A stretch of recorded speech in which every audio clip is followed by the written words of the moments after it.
जय हिंद फ्रेंड्स, मेरा नाम है दीपक और आज हम देखेंगे Chanakya's daily current MCQs and mains answer writing 19 जुलाई 2021 के। ये current MCQs the Hindu newspaper के एनालिसिस के बेस पे रहते हैं।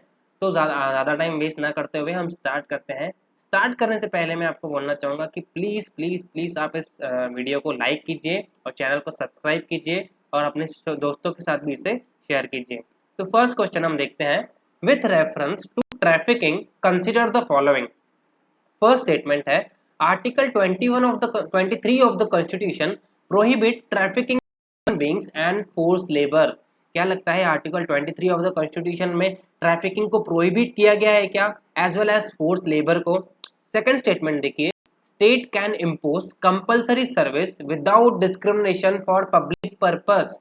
मतलब अगर स्टेट को अगर किसी चीज के लिए आपको कंपलसरी सर्विस के लिए असाइन करना पड़ा तो without discrimination for the public purpose कर सकती है। क्या लगता है? मतलब अगर देखिए स्टेट को अभी कभी मिलिट्री सर्विस की अगर बहुत ज्यादा जरूरत पड़ गई, अगर समझिए किसी के साथ हमारा युद्ध हो गया और हमारे पास यंग पीपल नहीं है लड़ने के लिए, बॉर्डर पे जाने के लिए, तो उस टाइम पे सारे यंग पीपल को क्या स्टेट कंपलसरी सर्विस के लिए असाइन कर सकती है क्या, without discrimination and for the public purpose? यहाँ पे दो चीजें यहाँ पे बहुत ज्यादा जरूरी है, डिस्क्रिमिनेशन के बिना और पब्लिक पर्पस के लिए। तो select the correct from the following. Option देखिए, A one only, two only, one and two, या नेदर वन नॉट टू। अब देखिए सेंसिटिव एंड प्रिसाइज, हमने जैसे कल भी इसके बारे में डिस्कस किया था कि गवर्नमेंट अभी मॉनसून सेशन में ट्रैफिकिंग के लिए बिल लाने वाली है जिसका नाम है trafficking in person prevention care and rehabilitation bill 2020। इसमें ट्रैफिकिंग की डेफिनेशन दी गई है और इसमें बहुत सारी चीजों को क्या किया गया है, ऐड किया गया है, जिसमें ना कि सिर्फ इंटरनल ट्रैफिकिंग, उसके साथ साथ एक्सटर्नल, अगर मतलब फॉरेन के देशों में भी अगर कुछ ट्रैफिकिंग हो रही है जो कि इंडिया के साथ रिलेटेड है तो उसे भी क्या किया गया है, इंक्लूड किया गया है। अब देखिए जो बिल का मेन एम है ना वो क्या है, preventing and countering trafficking in person particularly women and children. अब देखिए जो सबसे ज्यादा ट्रैफिकिंग होती है ना, ट्रैफिकिंग का मतलब होता है इंसानों को बेचना और खरीदना। ओके, तो इस ट्रैफिकिंग का मतलब आप जान लीजिए, ट्रैफिकिंग के मतलब में इंसानों को बेचा जाता है, उसके साथ साथ बॉडी के जो पार्ट्स रहते हैं उनको बेचना खरीदना, it is called as trafficking. और ये ना बहुत बड़ा ऑर्गेनाइज क्राइम है जो कि ना सिर्फ मतलब लोकल लेवल पे बस के साथ साथ अगर आप देखोगे ना तो वर्ल्ड लेवल पे भी बहुत ज्यादा पैमाने पे पॉपुलर है। अब देखिए, to provide care protection and rehabilitation to the victims while respecting their rights and creating a supportive legal, economic and social environment for them। अब देखिए ये बहुत ज्यादा इन्होंने एकदम कंप्रहेंसिव वे में बताया है कि बिल का जो मेन एम है ना वो है ट्रैफिकिंग को काउंटर करना, उसके साथ साथ वुमेन और चिल्ड्रन को सपोर्टिव इन्वायरमेंट प्रोवाइड करना, उसके साथ साथ रिहेबिलिटेशन केयर, ताकि उनकी डिग्निटी समाज में वैसी की वैसी बनी रहे।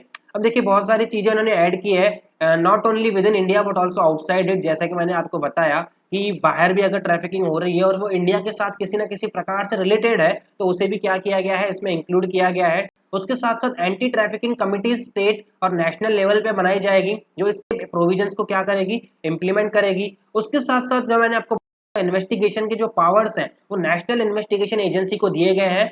बहुत सारे स्टेट्स को लग रहा है ये बिल्कुल गलत है और ये ऑन फेडरलिज्म है, क्योंकि इसकी जो पावर्स है ना वो स्टेट पुलिस और स्टेट के जो इन्वेस्टिगेशन एजेंसीज हैं उनको मिलनी चाहिए। और इनको ऐसा भी लग रहा है, कुछ कुछ लोगों को, मतलब जो क्रिटिसाइज करने वाले हैं उनको ये लग रहा है कि नेशनल इन्वेस्टिगेशन एजेंसी ना पहले से ही बहुत ज्यादा क्या है, बर्डन है, और उसको ऐसे प्रोविजन देके हम क्या कर रहे हैं, उसके ऊपर हम जो रिस्पॉन्सिबिलिटी दे रहे हैं उससे हम उसे बहुत ज्यादा और भी ओवर बर्डन कर रहे हैं। इसीलिए इन्होंने बताया है। उसके साथ साथ रिपोर्टिंग ऑफ ऑफेंस को क्या कर दिया गया है, मैंडेटरी कर दिया गया है। लेकिन बहुत सारे टाइम पे ऐसा भी होता है कि जो विक्टिम्स है ना वो ऑफेंड को क्या नहीं करते हैं, रिपोर्ट नहीं करते हैं। उन्हें ऐसा लगता है कि सिस्टम से इतना ज्यादा टॉलरेट करने से अच्छा है कि हम इसे रिपोर्ट ही ना करें। तो इसलिए उन्होंने क्या कर दिया, ऐसे मैंडेटरी कर दिया है। और उसके साथ साथ criminalise sex work and victimisation of exploited. Okay, तो देखिए जो सेक्स वर्कर्स हैं उनके कमर्शियल बेनिफिट मतलब ना देखते हुए, लाइवलीहुड की परवाह ना करते हुए बिल क्या करता है, इसे टोटल तरीके से विक्टिमाइज करता है और उसके साथ साथ उसे पूरी की तरीके से क्रिमिनलाइज करता है। तो इन सारी चीजों के ऊपर इनको क्या करना चाहिए, ध्यान देना चाहिए। अब देखिए ये तो हो गई बिल की बात। अब देखिए की बात आएगी तो ऑब्वियस सी बात है हम कॉन्स्टिट्यूशन ऑफ इंडिया की तरफ ही जाएंगे। तो फर्स्ट स्टेटमेंट बिल्कुल भी सही है। आर्टिकल 22 और आर्टिकल 23 में क्या दिया गया है, right to exploitation sorry right against exploitation के जो प्रोविजंस हैं वो किसमें दिए गए हैं, आर्टिकल 23 और आर्टिकल 24 में। अब देखिए आर्टिकल 23 में दिया गया है कि कॉन्स्टिट्यूशन प्रोहिबिट करता है trafficking in human beings as well as force labour. अब फोर्स लेबर में बॉन्डेड लेबर आता है, स्लेवरी आता है, and so on and so forth. Second question में बिल्कुल, सेकंड स्टेटमेंट में बिल्कुल यहाँ पे राइट है, स्टेट ने किसी के ऊपर, किसी पे के ऊपर आप बोल सकते हो कि कंपलसरी सर्विस क्या कर सकती है, लगा सकती है विदाउट डिस्क्रिमिनेशन।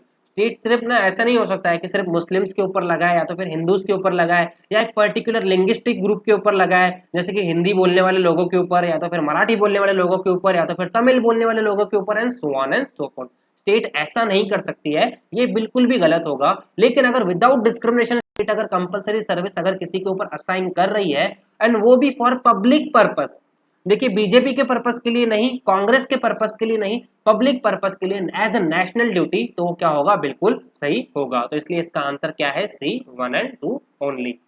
सेकंड क्वेश्चन देखिए, which of the following best describe the term import cover sometimes seen in news. अब क्वेश्चन का मतलब है कि आपको इंपोर्ट टर्म, इंपोर्ट कवर जो है उस टर्म का आपको मीनिंग बताना है। ए देखिए, it is ratio of value of imports to gross domestic product of the country. मतलब ये क्या रेशियो है क्या, वैल्यू ऑफ इंपोर्ट और gross domestic product of the country.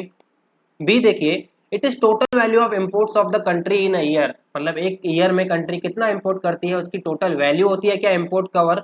या C, ratio between the value of export and the value of import between two countries, मतलब value of export और value of import के बीच का जो दो कंट्रीज का रेशियो होता है वो क्या इंपोर्ट कवर होता है क्या। या D, it is number of month of import that could be paid for a countries international reserve, मतलब कंट्री की फॉरेक्स रिजर्व से कितने मंथ का इंपोर्ट को क्या किया जा सकता है, पेड किया जा सकता है, उसे क्या इंपोर्ट कवर कहते हैं क्या। What do you think.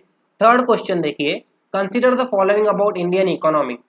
First है, since 1991 India has never seen a surplus balance of payment. क्या लगता है इंडिया ने 1991 से लेके आज तक सरप्लस बैलेंस ऑफ पेमेंट नहीं देखा है क्या।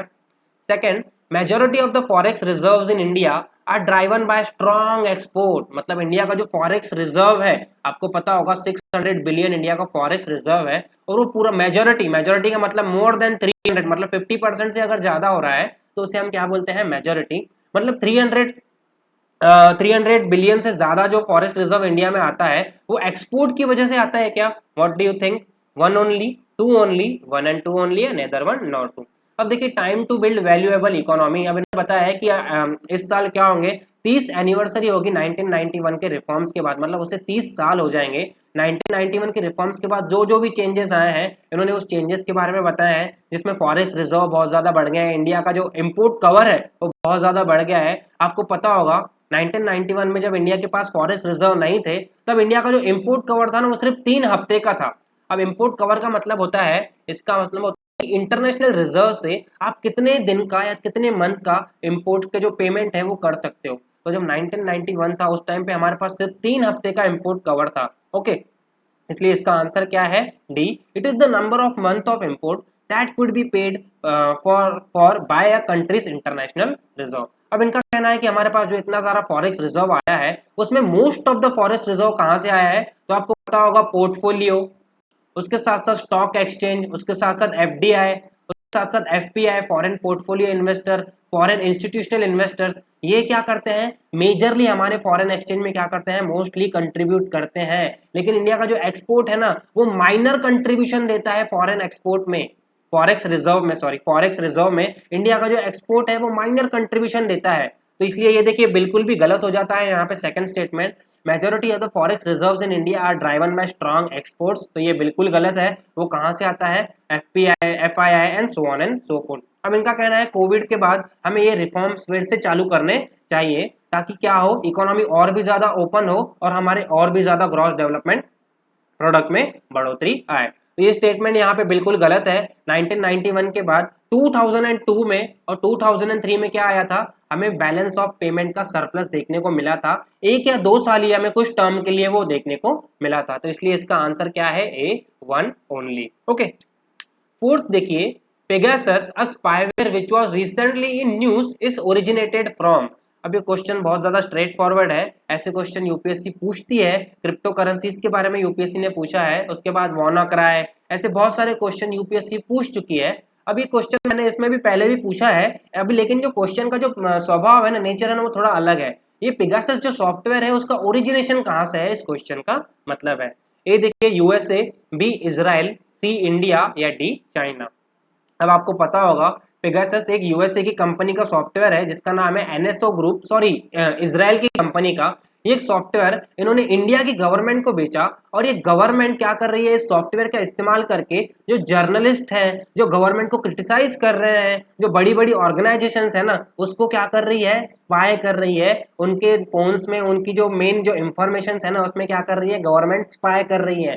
तो हाँ, ये स्टेट स्पॉन्सर्ड क्या है, रैंसम सॉफ्टवेयर साइबर अटैक है, आप बोल सकते हो। इंडिया की गवर्नमेंट ऐसा कर रही है। Okay, snooping on the journalist, जो जर्नलिस्ट गवर्नमेंट को क्रिटिसाइज कर रहे हैं, जो जर्नलिस्ट गवर्नमेंट के साथ नहीं है, उनको हाँ हाँ नहीं बोल रहे हैं, गवर्नमेंट उनको क्या कर रही है, क्रिटिसाइज कर रही है। हाँ, इंडिया की गवर्नमेंट। ओके, तो इंडिया की गवर्नमेंट ने ये सॉफ्टवेयर इजराइल की एनएसओ ग्रुप से क्या किया है, खरीदा है, और गवर्नमेंट क्या कर रही है, इसे मस्त ढंग से यूज कर रही है। ओके, इसके बाद फिफ्थ क्वेश्चन देखिए, with reference to judicial consider the following.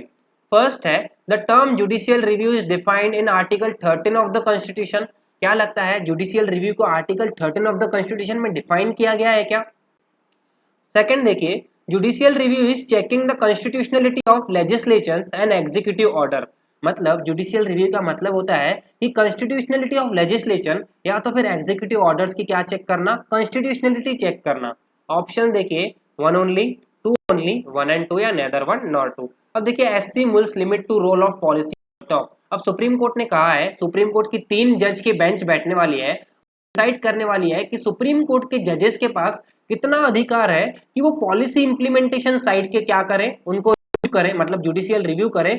Covid की जजमेंट जो है, गवर्नमेंट के जो कोविड के जजमेंट है ना, जिसमें लॉकडाउन आते हैं, वैक्सीन पॉलिसी आती है, and so on and so fourth, इन सारी जजमेंट को चेक करने के लिए क्या बैठने वाली है, 3 जज की जजमेंट बेंच बैठने वाली है। अब इन्होंने बताया कि जुडिशियल रिव्यू, गवर्नमेंट, इनका कहना है कि अगर बहुत सारे ऐसी किस्से हो रहे हैं जिसमें लोगों की मौत हो रही है, लोगों के राइट्स को क्या किया जा रहा है, उल्लंघन किया जा रहा है, तो जो सुप्रीम कोर्ट है या तो फिर हाई कोर्ट है, जो जुडिशियरी है ना, वो सिर्फ राम भरोसे नहीं बैठ सकती है, वो स्पेक्टेटर नहीं बन सकती है कि आप जो करना है आपको करिए, हम आपको बैठ के देखेंगे। तो ऐसा नहीं कर सकती है, इसीलिए डिसाइड करेंगी कि आखिर लिमिट क्या होनी चाहिए सुप्रीम कोर्ट की गवर्नमेंट की पॉलिसी में क्या करने की, हस्तक्षेप करने की। तो ये गवर्नमेंट सुप्रीम कोर्ट अभी डिसाइड करने वाली है, उसी के बेसिस पे मैंने ये सुप्रीम जुडिशियल रिव्यू का क्वेश्चन दिया। 6th क्वेश्चन देखिए, in India judicial review implies, ये क्वेश्चन 2018 का है, यूपीएससी प्रीलिम्स में पूछा गया था। क्वेश्चन का मतलब है कि इंडिया में जुडिशियल रिव्यू का मतलब क्या होता है। ए देखिए, the judiciary to pronounce upon the constitutionality of laws and executive orders, मतलब जुडिशरी की पावर कि वो constitutionality of laws and executive order को चेक कर सके। The power of judiciary to question the wisdom of laws enacted by the legislature मतलब judiciary की वो पावर जिससे वो विजडम, मतलब उसकी सहानु, मतलब आप बोल सकते हो कि विजडम चेक कर सके लॉज का, जो कि लेजिस्लेचर ने बनाया है। The power of judiciary to review all the legislative enactment before they are assented to the by the president, मतलब जुडिशरी का वो पावर जिसके तहत वो लेजिस्लेटिव इनैक्टमेंट को क्या कर सके, रिव्यू कर सके, उससे पहले कि वो प्रेसिडेंट से असेंट हो। मतलब जैसे कि आपको पता है, पहले लोकसभा में क्या होता है, पास होता है, फिर राज्यसभा में पास होता है, इन दोनों में पास होने के बाद बिल कहा जाता है, प्रेसिडेंट की असेंट के पास जाता है। तो इस स्टेज पे क्या, जब वो पास हो जाए इन दोनों हाउसेस में, तो उससे पहले ही क्या करना, रिव्यू करना, ये क्या जुडिशियल रिव्यू कहलाता है क्या? What do you think? D देखिए, the power of judiciary to review is own judgement given earlier in a similar और डिफरेंट केसेस, मतलब जुडिशरी का खुद का पावर जिसके तहत वो अपनी पहले की जजमेंट को क्या कर सकती है, रिव्यू कर सकती है। तो देखिए इसका आंसर ए है, the power of judiciary to pronounce the constitutionality of laws and executive orders, मतलब अगर जो लॉज पास किए गए हैं पार्लियामेंट में या तो फिर जो एग्जीक्यूटिव ऑर्डर्स गवर्नमेंट ने दिए हैं उनकी कॉन्स्टिट्यूशनलिटी को चेक करना, ये क्या है, जुडिशियल रिव्यू है। और ये ना आर्टिकल 13 में क्या किया गया है, सिर्फ बोला गया है, डिफाइन नहीं किया गया है। तो ये डिफाइन किया हुआ बिल्कुल गलत है, और यहाँ पे भी सेकंड स्टेटमेंट बिल्कुल सही है। जुडिशियल रिव्यू का मतलब कॉन्स्टिट्यूशनलिटी चेक करना होता है लेजिस्लेशन की या तो फिर एग्जीक्यूटिव ऑर्डर्स की। तो यहाँ पे इसका आंसर है बी 2 ओनली, और यहाँ पे 6 का आंसर है ए ओनली। ओके, तो आज का सेशन हम यही फिनिश करते हैं। Thank you so much for watching, और आप प्लीज़ इसे ज़्यादा से ज़्यादा लाइक कीजिए, शेयर कीजिए और सब्सक्राइब कीजिए। Thank you so much.